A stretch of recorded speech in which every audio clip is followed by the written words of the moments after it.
Tales to Terrify.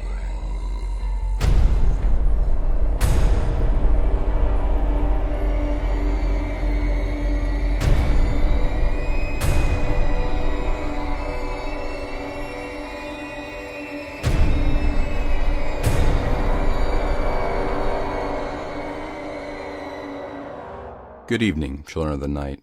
Come on into the cabin and take a load off. It's been a fairly good week for me, but I'd like to make sure that we're all comfortable for our stories this evening. First up will be Brian Boru's Hallowed Ground. We heard from Brian fairly recently, just back in episode 166. Brian recently self-published a book on the religion Asatru, titled Odin's Chosen, a Handbook of Asatru. Asatru is an Old Norse religion of the Vikings. It has taken many years of perfecting, and he feels that it has turned out beautifully. He has also started a prison kindred to help the prisoners with their religious difficulties. Not all prisons are allowing inmates to practice Asatru like other religions. The link to that book are included in the show notes. His wife also operates a Twitter account that would be @OdinChosen. And now, Brian Boru's Hallowed Ground. "Whatever you do, don't screw up," John barked, then pressed the wire cutters to my chest. I fumbled the other tools I'd been carrying, and everything fell with a resounding metal clang that echoed throughout the solemn night. "Are you trying to call attention to us?" John snapped, and shot me an acidic glare. "No," I replied sheepishly, and avoided eye contact. "Try not to wake the dead," he warned, and ducked through the newly made hole in the cemetery fence. I collected the tools and followed. This would be the last job with my psychotic, dope fiend brother. Just like in our previous job, we'd met at a dive called Casper's. It reeked of stale beer and fresh vomit. We'd picked this place because John could score heroin and shoot up in the bathroom. He said it was his pre-job ritual. I'd found him deep in the land of Nod, in the toilet stall, with a spike still in his arm. I'd hoped the bastard wasn't dead yet, and kicked his foot. Slowly, his jaundiced eyes fluttered open. He cleaned up, and I ordered drinks. Then we discussed the specifics about the cemetery we were going to rob. The cemetery had once been a sacred grove, replete with rolling hills and a small reflection pond. However, economic setbacks in the 1970s caused funding to dry up and the gates to close. Slowly thereafter, it fell into disrepair and decay. Scores of teenagers snuck in over the years and sped its decline along by defacing tombstones, stealing statuary, and breaking into tombs. Years later, local papers had run stories about missing kids who had last been seen around the cemetery. Soon, rumors began to circulate about it being haunted, that malevolent forces were killing kids. One morning, pandemonium erupted when an unidentifiably mangled body was found at the gates. The words, "Keep out," were spelled in a gruesome display with its entrails. The police hunted the cemetery for months, looking for answers, but found none. As a panacea, they chained up the tombs, welded the gates closed, and installed razor wire across the top of the fence. No one had trespassed since, until now. Ankle-deep fog rolled and tumbled over headstones and fallen grave markers. The pale moonlight gave it an eerie, opalescent glow. It ebbed and flowed up to the fence, but didn't bleed out. Small, tendril-like skeletal fingers of fog arose around our legs when we breached the hallowed grounds. "This is really weird," I said in a quivering tone. "Do you think those rumors are true?" I asked. "Of course not. We've got a job to do, so pull it together," John snarled. "Okay," I replied, dropping to one knee, and made the sign of the cross. "Lord, please protect me as I—" John interrupted. "No time for that." He pulled me to my feet and pushed me onward. A copse of weeping willows had been planted to give the cemetery a sleepy, peaceful vibe. It probably did decades ago, but without maintenance, they had become overgrown monstrosities with massive gnarled roots that burst from the ground. From a distance, they looked like blackened limbs of the dead. The gentle night breeze caused the limbs to sway and creak in a way that appeared they were beckoning us closer. John moved through the minefield of roots and toppled gravestones with a confidence that belied an extrasensory perception. I followed him the best I could, but tripped and stumbled trying to keep up. The deeper we progressed into the heart of the cemetery, the detritus changed. We now came across beer bottles, crushed cigarette packs, and used condoms. Tombs arose from the ground like rotten teeth in a diseased mouth, once white and pristine, now eroded with chips and cracks. John pulled out a crude map drawn on a cocktail napkin from Casper's. He shone his flashlight on it briefly and proclaimed, "Just a little bit farther." We traversed through rows and columns of tombs and paused every few minutes to check the map. He pointed out the largest one, surrounded by a constellation of smaller ones. He illuminated the etching just above the cornerstone that read B7. "This is it," John said. He nodded at me and pointed to the thick chain and padlock that ran through the door handles. I snapped the lock with the bolt cutters and removed the chain. Then I pulled out a set of lock picks and went to work on the lock set in the tomb steel door. He quickly defeated it and smiled. "Ready to get paid?" he asked. "I don't have a good feeling about this," I warned. He shook his head and wrenched the door open. The ear-splitting screech of rusted metal hinges that had lain dormant for ages howled through the night.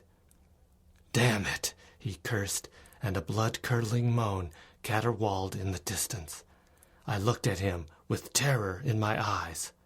"Let's go," I begged. "No, we can't leave empty-handed.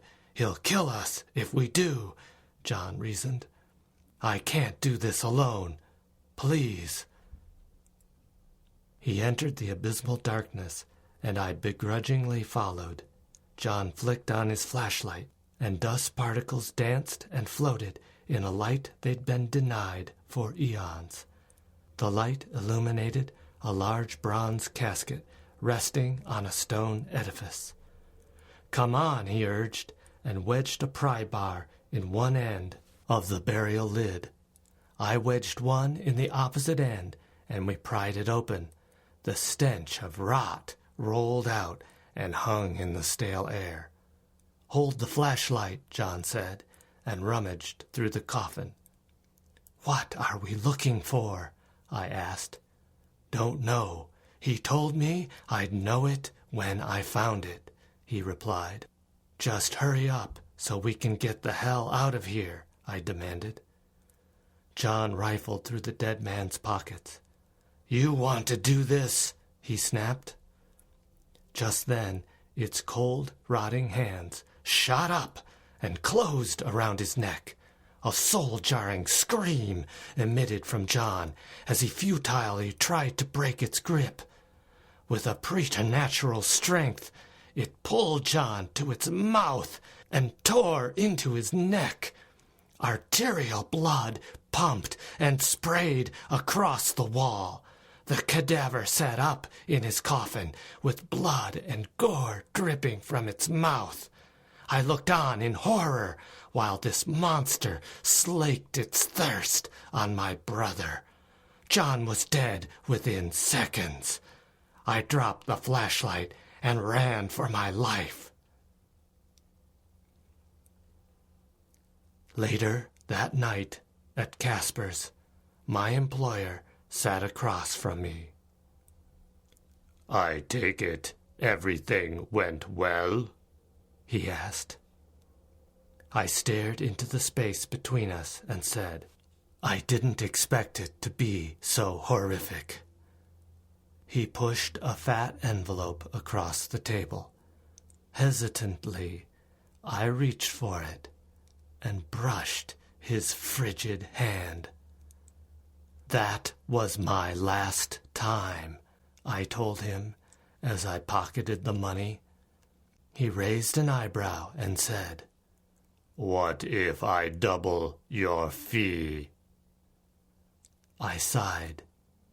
You could triple it, and I'm not. Fine, triple, he offered. I shook my head and rose from the table. He looked up at me and said, I'll quadruple your fee. I sighed and sat back down. I've got to eat. He smiled and said, And so do we. That was Brian Boru's Hallowed Ground, as read by Fred Heimbaugh. Frederick Heimbaugh is best known to the world of science fiction for his contributions to the Hugo Award-winning podcast Starship Sofa, as a guest commentator, reviewer of books and graphic novels, narrator, and songwriter. Fred's sci-fi songs include Earth Girl, Abraham Lincoln Was an Invader from Space, and the jazz chamber opera They're Made Out of Meat, a setting of the story by Terry Bisson. Fred's choral compositions have been performed by the San Francisco choral artists, the Ann Arbor Cantata Singers, and the Vocal Arts Ensemble of Ann Arbor. Thank you, Mr. Heimbaugh. Our second story for the evening will be Gina X. Grant's Acolyte. Gina X. Grant writes wacky urban fantasy with a host of crazy creatures. She is represented by Rosemary Stimola, the agent who also represents the Hunger Games series. Gina's Reluctant Reaper trilogy is available from Simon & Schuster's Pocket Star imprint. She lives in Toronto, Canada, just blocks from the house she grew up in. She's married to a friendly curmudgeon from a mining town in northern Ontario, where he played hockey against Shania Twain's brother. Together, Gina and Mr. Grumpy live with a miscellany of rescued pets, all named for famous jazz musicians. Gina hates jazz, but enjoys Baroque, and has been known to declare, if it ain't Baroque, don't fix it. Gina is a member of the Toronto chapter of the Romance Writers of America and the Rainbow Romance Writers chapter. She also belongs to Sisters in Crime, SFWA, Science Fiction and Fantasy Writers of America, and Novelists Incorporated. Under the pen name Storm Grant, writes and publishes engaging male fiction, more light than dark. Since 2007, she has published with a variety of e-publishers, including Riptide Publishing, Amber Quill, Phase, MLR Press, and Tokery. And now, Gina X. Grant's Acolyte. At the appointed hour, Gabriel takes the bus to a dark and dirty part of town, the parts of town that tourist ads fail to mention, but tourists seem to find anyway. He feels unclean just being there, but he steels himself and sets one foot before the other on sidewalks redolent with sin. His head throbs with their longing and the orders he must follow. He finds a car that suits, coaxing the engine with prayers and wire cutters. He cruises the boulevard slowly. Sleazy people, young and not so young, loll in doorways and against palm trees. The neon and fluorescent lights paint these horrors in gruesome colors, reds, greens, and blues, outlined in shadow, grinning masks of those ripely dead. It's early, and there's a cocky sense of adventure in the eyes and attitudes of the boys and girls who work the street. The desperation would come later. He avoids the cliches and clatches, looking for the loner, the outcast, the one no one will miss, a misfit among misfits. He stops the car by the curb near a sour-looking creature, not sure if it's a boy or girl. It wanders over and leans in the open passenger window, forearms crossed on the frame. He sees breasts. A girl, probably, although no guarantee. Want a date? She asks, eyes and voice both prematurely dead. Do you have a friend? Gabriel asks, testing. What for? I thought you wanted me. A statement transformed to a plaintive question. She's devastated. A lifetime of rejection makes for thinner skin, not thicker. Then she gets what he means. Perhaps she's not been long at her wicked trade. Oh, a menage a thingy. I can ask around. Her butchery of the foreign phrase tells him he's found the right one quickly tonight. She's undereducated, underage, and overweight. She's perfect. She stares up and down the strip, but finds no one to approach. She has no friend in the world. For a moment, Gabriel's heart bleeds. She's lonely, like him. But he can fix that. Take away the pain. Gift her with salvation. After tonight, she'll never be lonely again. Climb in, he says. It's a command, and she's used to them. She slumps into the passenger seat. Got a cigarette? Is the only thing she says. At my house, I have many things. Trusting, self-destructive, or perhaps a bit simple. Any of these, all of these. It matters not to him, and certainly not to them. She stares out the window as the pastel blocks slide by. When they reach his house, he expects some comment, a remark on its historic design, well-tended garden, proximity to the canal, or its isolation and barbed wire-topped fencing. You got a dog? She asks instead.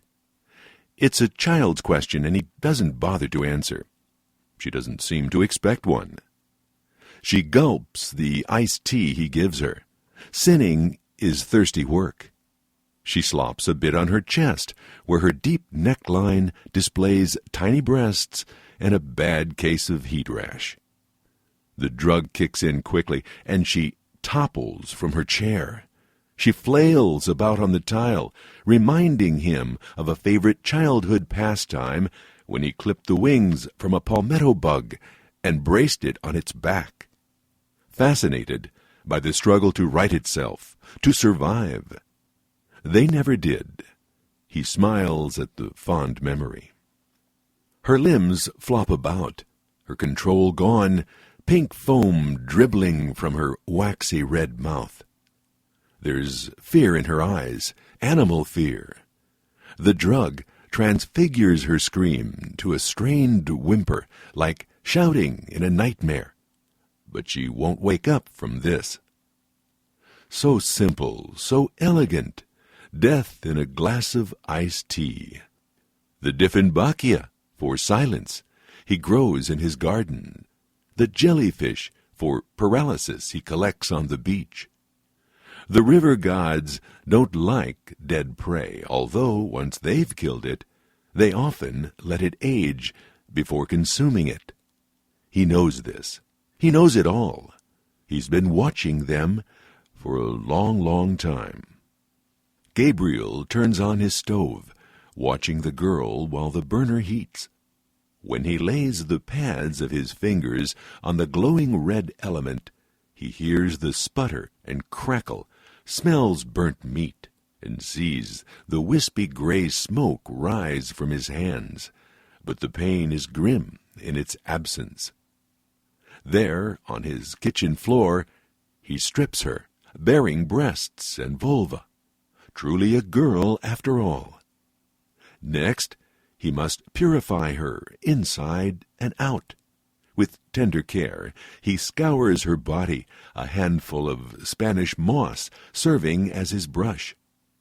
For soap, he employs a concoction of his own design, holy river water, garlic from his garden, and lemon juice from his trees.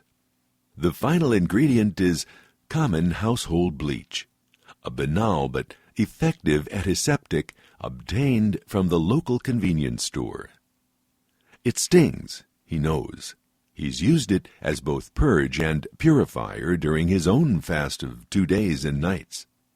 He sluices away as much as he can of the evil she's done in her short but decadent life. He's utterly lost in the passion of this act of devotion, transported to a divine plane.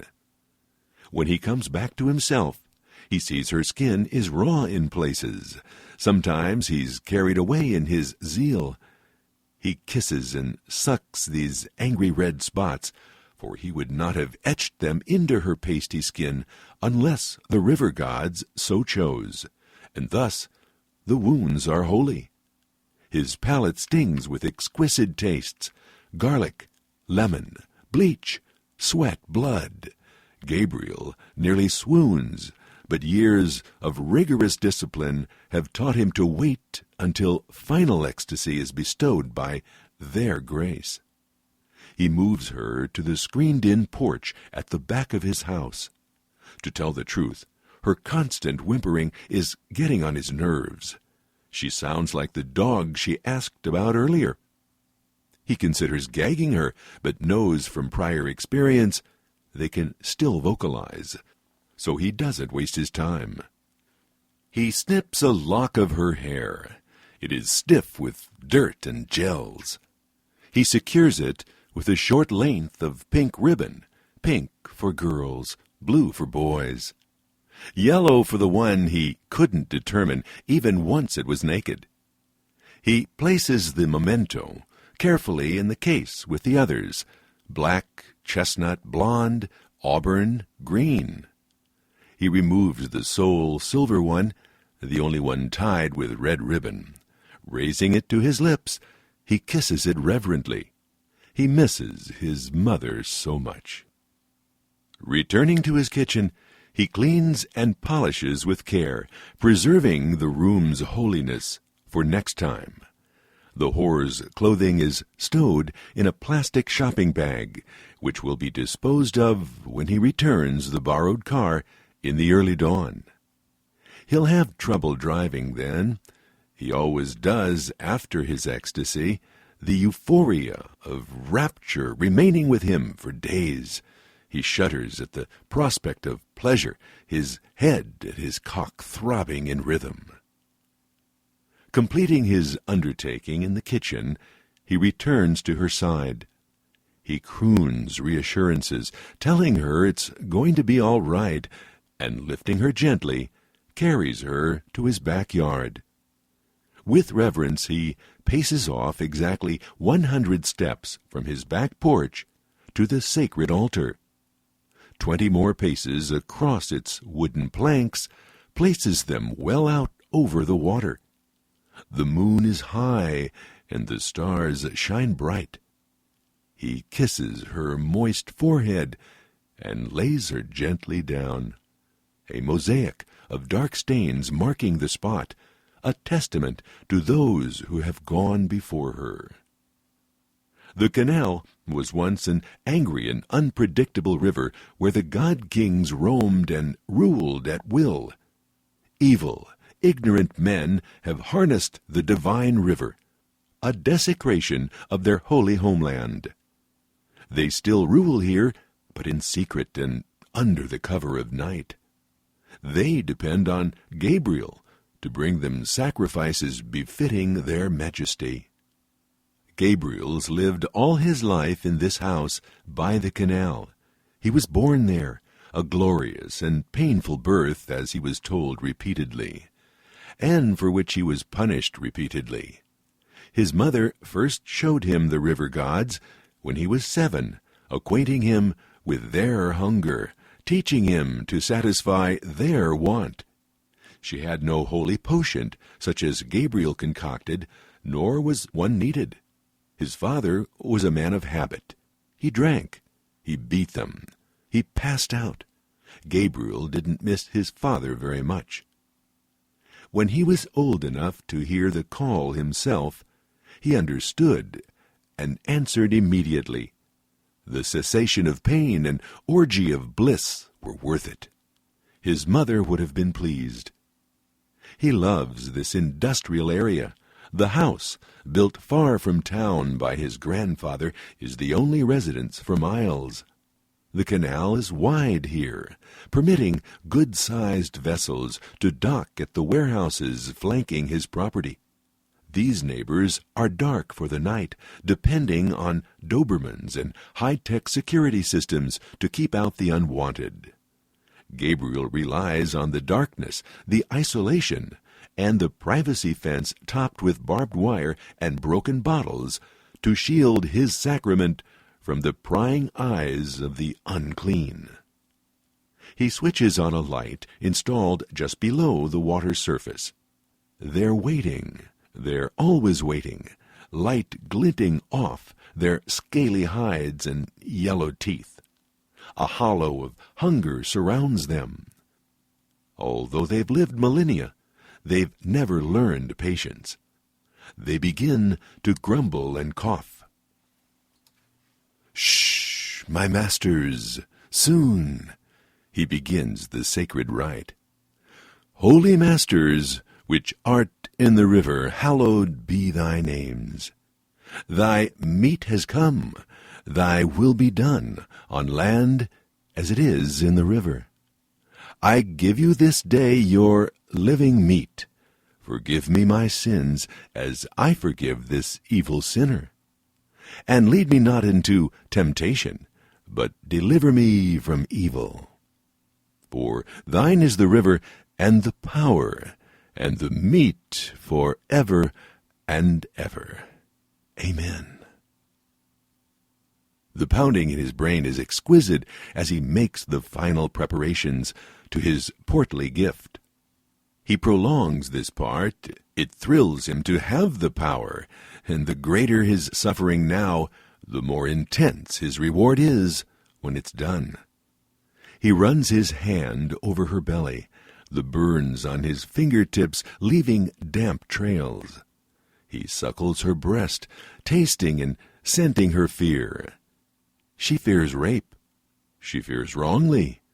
Any pleasure derived from her tainted flesh would leave him cold, compared with the ecstasy they will grant when it's done, and they shall all be sated together. His ears ring with a thunderous roar from the God-King, the largest and most ancient of them all. When the aftershocks subside, he hears a boat engine in the distance, and is reminded he must hurry. With great reverence, he unfastens the latch on the holy ark. The red plastic drawers extend by mechanical magic, and pushing aside lures and floats, he draws out the sacred blade. Moonlight gleams on the serrated edge, revealing a dark patch of old blood.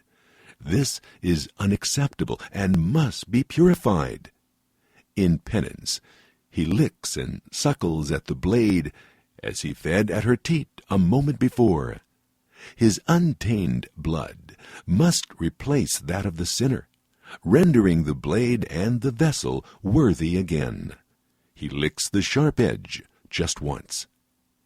This done, he gently opens each of her wrists, first right, then left, kissing them tenderly. At this moment, he is purified and filled with love. He carefully collects the first outpouring in an ancient clay pot brought from Haiti by his grandfather's Votum princess bride. Using the red ink that streams from her veins, he paints divine symbols on her sluggish and slug-like body, hoping to impart some divinity upon her sinner's form. He traces an outline of the knife upward on her belly, beginning at her hairline, like a cartoon erection. He coats each nipple in red. From throat to navel, he draws a wavy line, a representation of the river itself. In the canal below, There's much thrashing in anticipation, for the river gods know fresh blood when they smell it. It drips through the spaces between the planks, scenting the water, agitating their holy hunger.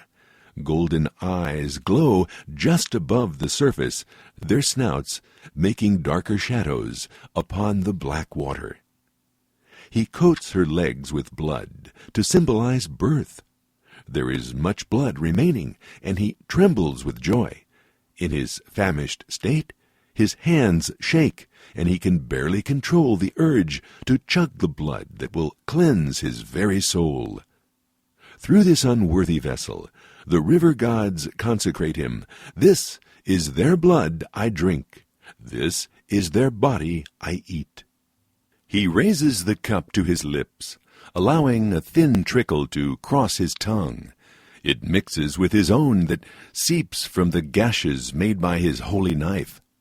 His palate sings with delight, for this is the most holy and wondrous refreshment. Sweat pours from his skin, stinging his eyes and icing his spine. He trembles almost continuously now, skin tingling. The hair on his arms stand tall. He's burning. Every cell in his body hums with energy. He's stronger, smarter, better than anyone, better than everyone, for he is their chosen one. His breath quickens, and his erection knifes against his trousers. Gabriel staggers to his feet, ungainly in his fervor, his ardor. He must be naked, now, now, now! The thrift store clothing he wears for the procurement rips away, seams giving, material rendering, as his holy strength tears it from his body. The last of the blood in the cup is used to paint the same symbols on his body, so it mirrors hers. No need to draw the mocking erection on him, for his own is engorged and crimson in its thirst. He fears it will burst, and a font of blood will jet forth to further anoint the altar. It waves about like an extra limb, pointing him onward, urging him toward his completion. He examines his beautiful offering, for indeed she is beautiful now, bathed in moonlight and anointed with blood. Her mouth is slack, her breathing shallow. Her eyelids droop, nearly obscuring her dull eyes. A tear leaks down one side of her face. He follows its path with his finger, leaving a streak of blood behind. Although hers or his, he no longer knows, nor cares. With quaking thighs and shaking hands, he struggles to lift her, her armpits slippery with sweat and more, but he is strong tonight and able to drape her enticingly over the edge of the altar, her blood-painted legs dangling inches above the surface. Now is the moment, the true test, to see if they approve. Will they accept his sacrifice? Does it please them? Is it good enough? Is he? They stare a long time, weighing his worthiness, judging his devotion. His heart almost ceases to beat. He can hardly breathe. He thrusts his pelvis against her back, pushing her a little more, a little further. The wait for their judgment is awful, and he is terrified that he will be found unworthy. The God-King disappears from view. Has he disdained the offering, found it unworthy? Gabriel can't breathe at all now. There's a tightness in his chest, like chains being drawn tight, and his left arm tingles. His vision darkens at the edges, and he feels his grip loosening. He totters forward, nearly letting go of the offering, almost pitching it into the dark waters himself. "Please, please, please," he prays, tears anointing his cheeks as blood never could. This unworthy whore, this tainted sacrifice must be enough. It is all he has to give. Gabriel jerks back in shock as the surface breaks in a tremendous explosion of roaring and water. He almost drops her. The God King rises above the surface, hovering there, considering the offering. Gabriel's heart pounds. He gasps and pants, mouthfuls of blood choking him, cutting his breath. He shakes so hard, he fears he's coming apart. The harlot manages to squirm a little, and Gabriel digs his nails into her flesh to keep from losing his grip. Finally, the God King is done with his appraisal. He meets Gabriel's eyes and bows his great head once in acknowledgment of his gift. Still hovering above the water's churning surface, he moves closer to the altar. Gabriel pushes the gift out as far as his tired and shaking arms can manage. The fearsome jaws clamp down upon the holy gift, dragging her from his grasp. She does scream now, the drugs wearing off. She screams and struggles, but the scream becomes a gurgle as the God King rolls once, dragging her beneath the surface. The water ripples and roils. The death dance is graceful, a miracle to behold. Their bone-crushing jaws bite down again and again as they all attempt to sanctify her at once. The God King wrests his divine gift away from his brethren, executing an exquisite death roll. A ghostly white arm breaks the surface, beckoning. In his ecstatic haze, Gabriel's tempted to follow.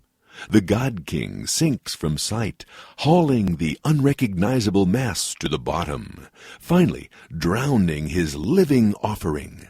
The pale arm floats quietly for a moment until one of the lesser gods devours it. Their majesty leaves Gabriel trembling in awe. They have accepted his gift. He is saved. The water is darkened, appearing scarlet where it drifts near the light. The juicy salt tang in the brackish air thickens. Gabriel rises, tears of gratitude streaming down his face.